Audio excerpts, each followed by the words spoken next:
On this life flight, a traumatic accident on an isolated farm. Oh my goodness. Kingy, take a deep breath.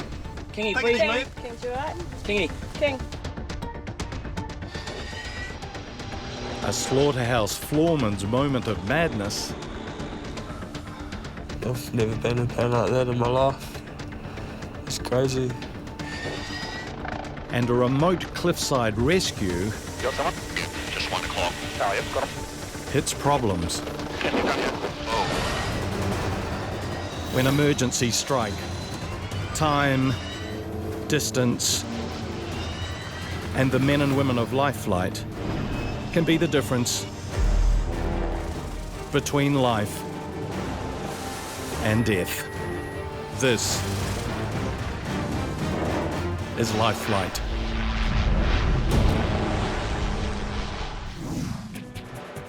A horse training accident has left a teenager crushed and in desperate need of medical attention. Lifting off, capture one. The Westpac chopper is airborne and making the 125-kilometre trip northeast of Wellington. Pilot Harry Stevenson and crewman Logan Taylor are taking the quickest route over the rough terrain. Now heading to Castle Point with 1 hour 50 fuel, 30 minutes ETA with 4 POB. 16-year-old Kingy Clark Winiata has been crushed by a horse on his family's farm.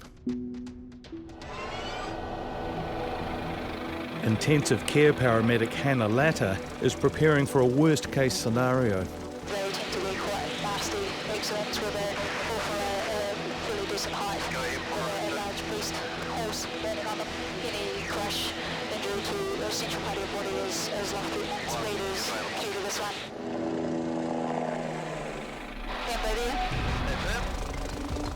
Hannah finds the patient lying where the horse crushed him. Kingy has a compound fracture of his ankle, so serious he could lose his foot. Ankle's pretty sore, I bet. How's that pain out of 10? If 10 was the worst, No. 0 is the best. What number would you give it? 8. 8? So there all the time, or does it come and go? It's been aching the whole time, Okay. eh? All right.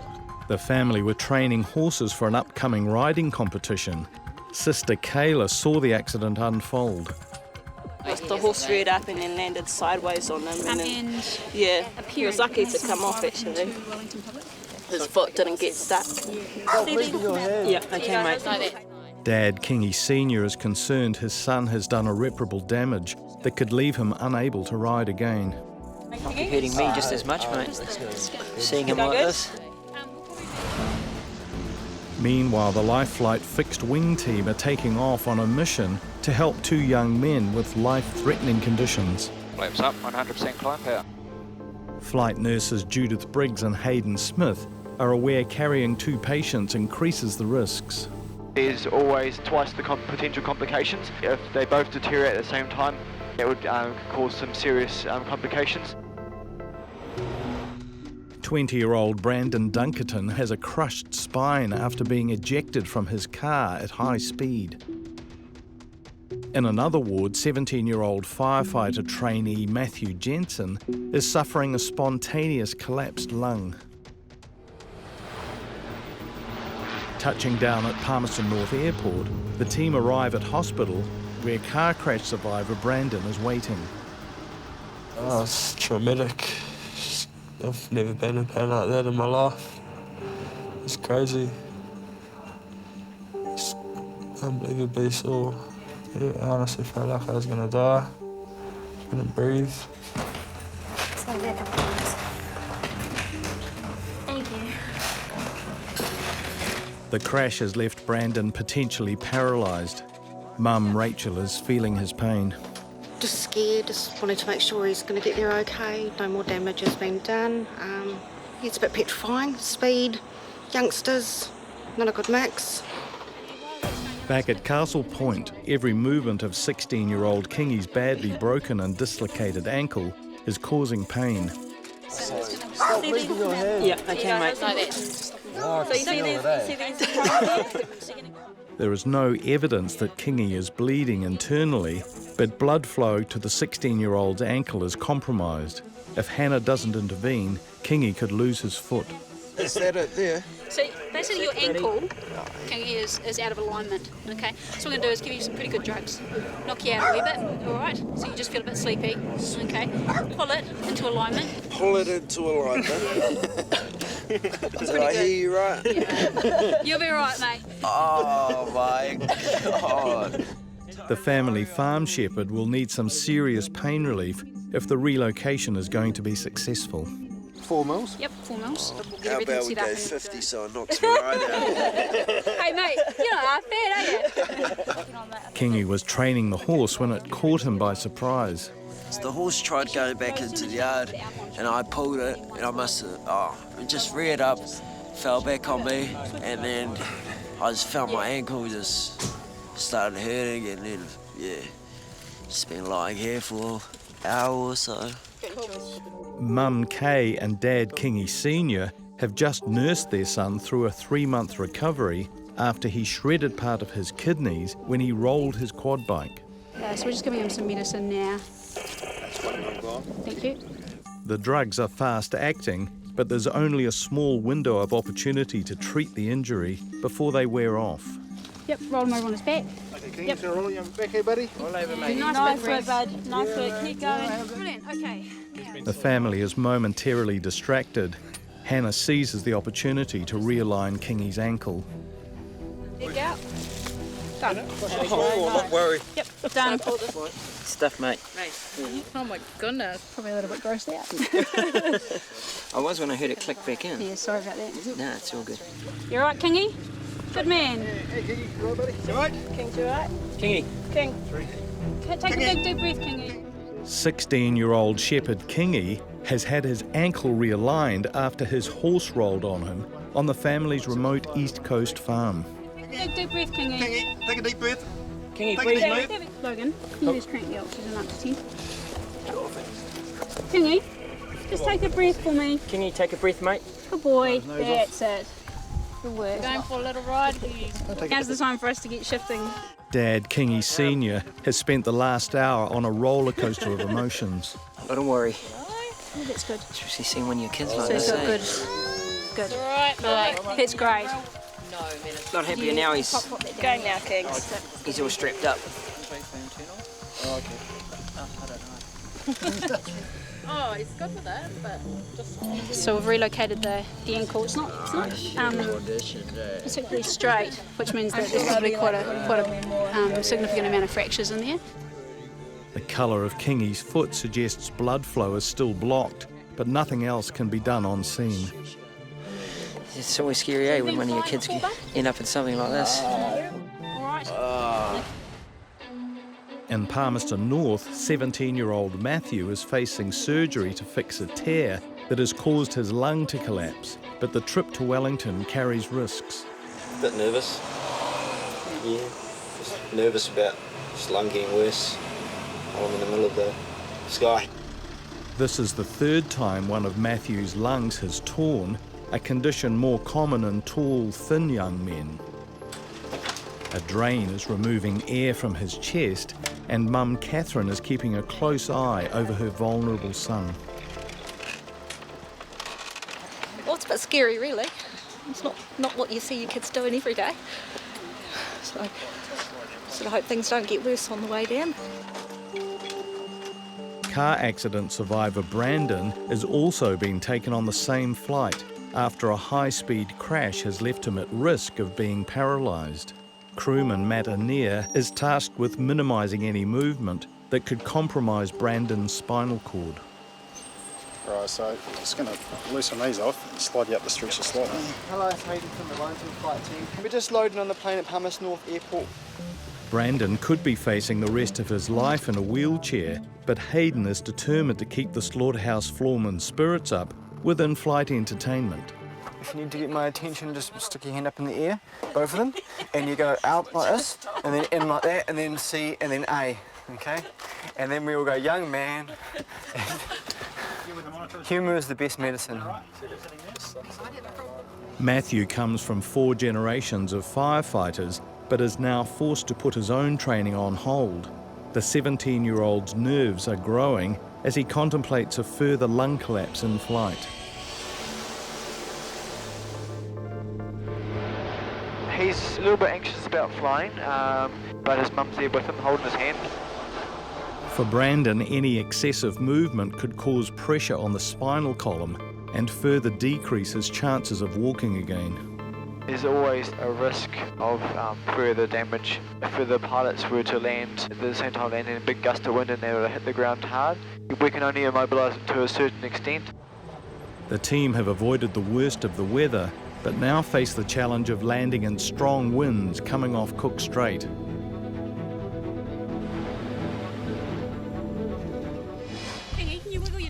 Back at Castle Point, the team are using powerful drugs to keep teenager Kingy's pain at bay while they prepare him for extraction.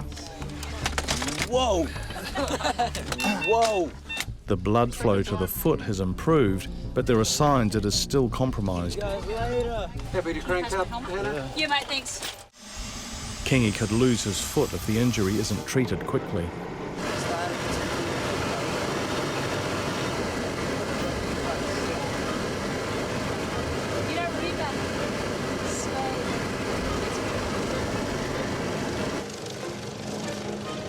Just short finals and start to get through it. The team have made the 2.5-hour road journey in half an hour, but for Mum Kay, the trip to hospital is becoming an all too common occurrence. It's just part and parcel with my little fella, I'm afraid. First one was a quad bike, now it's the horse. So it really limits his options, on the farm for transport. Might have to just walk, I think. 3, 2, 1. Kingy's chances of walking again are out of Mum's control as Hannah hands over to nurse Caroline Leaf. He's 16 years old. He was riding his horse. It's reared up and it's fallen over onto him. It's actually crushed him, but he seems to be uninjured except for his ankle. Kingy works on the family farm as the junior shepherd, but 2 serious accidents in the last 3 months has his boss unhappy. Very expensive employee. Screw up your contract. Gotta humour it, mate. But yeah, we're here again. You're on your back again. No, sucks. X-rays will reveal the extent of the damage and how quickly Mum can get her worker back. At base, intensive care paramedic David Huntley is preparing for a challenging rescue operation. Unfortunately, it's a location that I know quite well and we can't land here at all, so it's probably going to be a winch job. I'm winching out. And stop winching my winch, winching in. Reports indicate an injured man is stranded in Puuku Bay, over 30 kilometres north of Wellington. Pilot Grant Smith and crewman Julian Byrne lock in the coordinates. Steve on Adelaide flight on track. Puuku Bay, we are DTA of around 7 minutes. The bay is isolated and inaccessible. Life Flight will be the only emergency services able to reach the injured man. Essentially a walking track that's only probably 300-400 millimetres wide, so it's not very wide. Certainly can't drive it. Okay, now it is going to be bumpy as we come over the hill probably. Roger. The coast is vast and spotting the victim proves challenging. I think 20 minutes would be closer to the other end. You're going up the other way, mate? Yeah, this is pretty close to Plymouton. Behind it, you think? Yeah, roger. Yeah. Do you? L6. I reckon so, yep. Okay. Well, it says here's someone down here. You got someone? Yeah, just 1 o'clock. Oh, yep, got them. See the injured guys down by the trees. Tucked up under the trees. There's no room to land. The team will have to winch David down. The Life Flight team are battling major turbulence near a cliff face while preparing to winch David down to an injured tramper. Just flew through our own downwash. Yeah, felt that. Grant makes a second attempt, but they are operating close to the cliff and at low level. There's no room for error. Okay, clear the winch. Roger, winching. And he's just going below the skids now. That's good position, Grant. And you're clear to move left 3 at your discretion. 2 more left. Into fast mode. 1 left, steady left. Good position there. Approaching the ground now. 5 feet above the ground. 4, 3, 2, 1 on the ground. Weight's coming off. David struggles through the unstable pile of driftwood to the injured man, who has taken refuge in the shade of a bush. Hey, Chris. Hi. I'm David. Hi, David. Hey, what happened? We just tripped over and I landed on my wrist. Oh, yeah. Probably broken. Let me have a wee look at this. Yeah, that's busted. That's what they call a collies. Chris has broken both bones in his forearm near the wrist, forcing the skin to bulge out around the deformity. Okay, so what we're going to do is I'm going to put it in this little splint thing here. There you go. How does that feel if we did that? 62-year-old Chris was on a 4-hour tramp, but the instability of the wrist means he could not move any further. Are you there, Grant? Go ahead. Hey, if we just get out onto this track, would that be all right for you to winch out from just like a little knob? I don't know if I can get him across all this wood. The team are forced to operate closer to the steep cliff than during the initial winch. Increasingly shifting winds make conditions more challenging. We're all but ready. Understood, you're ready, we'll make our run. Back at the Life Flight hangar, the fixed wing team are carefully unloading car crash survivor Brandon, who has severe damage to his spine. Right, we're going to slide you across now, okay? Ready? 20-year-old Brandon is facing the prospect of having rods inserted into his back to stabilise his spine. Oh, a little bit apprehensive, hey. I just want to get through with the surgery and start getting better and get back to normal. Back on my feet, I'm sick of being on my back. Alrighty. Last push. Brandon is travelling in convoy with aspiring firefighter Matthew, who spent the hour airborne worrying about the effect the flight would have on his collapsed lung. I was kind of thinking, don't get worse. Yeah, we managed to pull off the difficult task of getting 2 people down here from one hospital, all safe and sound. Removing Brandon from the protective beanbag exposes the 20-year-old to more movement, but the relief of being free of its confining spaces is palpable. Good work. Well done. Stay still for a while now. Okay, that's all over. All I can say is wear your seatbelt, drive safely, don't speed. Don't drink and drive, you know. All these things that people tell you and you just think, you know, I'll be right, but nah, you won't be if something happens. Brandon's future is uncertain. He faces prosecution for drunk driving, but his thoughts are now on the surgery that will hopefully allow him to walk again. In Puuku Bay, the Life Flight team are attempting to winch injured tramper Chris off a windswept beach, but the closeness of the cliff increases the risks. Lead winch, Roger. Got a bit of a swing on. It's going to get that under control. And you're clear to move left. Okay, we're just moving right out to get them past the skids.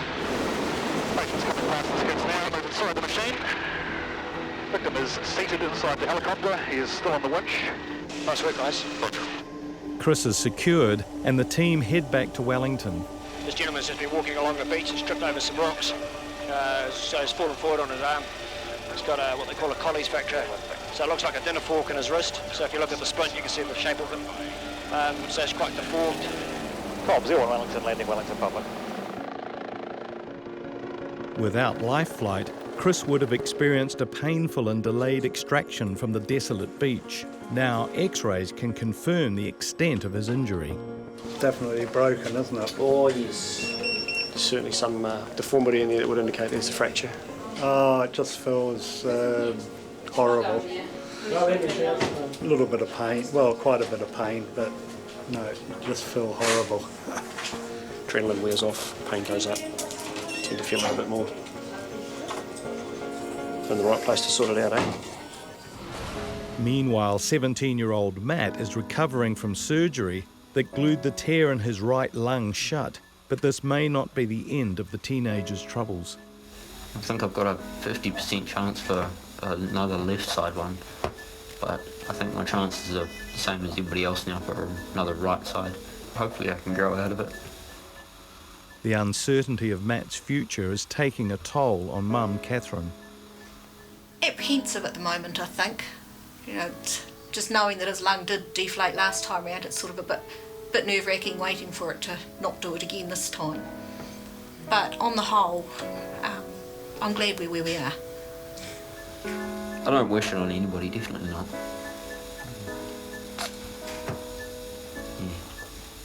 I sure as heck don't want to go through it again. In another ward, 16-year-old Kingy is recovering from an operation to insert multiple screws into his ankle after the horse he was training crushed him. Yeah, I was in a lot of pain. Yeah, screaming. Dad Kingy Sr. and Mum Kay have been on a tidal wave of emotion, made worse as Kingy has just recovered from losing part of his kidneys in a quad bike crash. You know, it's not till you have these little accidents that you realise the importance of people around you and the services that are provided, and you know, and I don't think enough gratitude goes out to them. I would like to thank Life Flight Trust for everything they've done, their service and everything. So yeah, great service, so thank you. Kingy spent 8 weeks in a cast. He has made a speedy recovery and is back working on the farm, but is staying away from the horses for now. Matt spent 5 more weeks in hospital waiting for his right lung to stop deflating. Since returning home, Matt has not had any further collapses. The surgery to fuse the crushed vertebrae in Brandon's spine was successful. He's now up and walking and has made a personal commitment to never drink drive again. Tramper Chris's wrist was broken in 2 places. He required surgery to insert a plate to stabilise the break and spent several weeks in plaster. His family are planning to become Red Angel Life Flight supporters.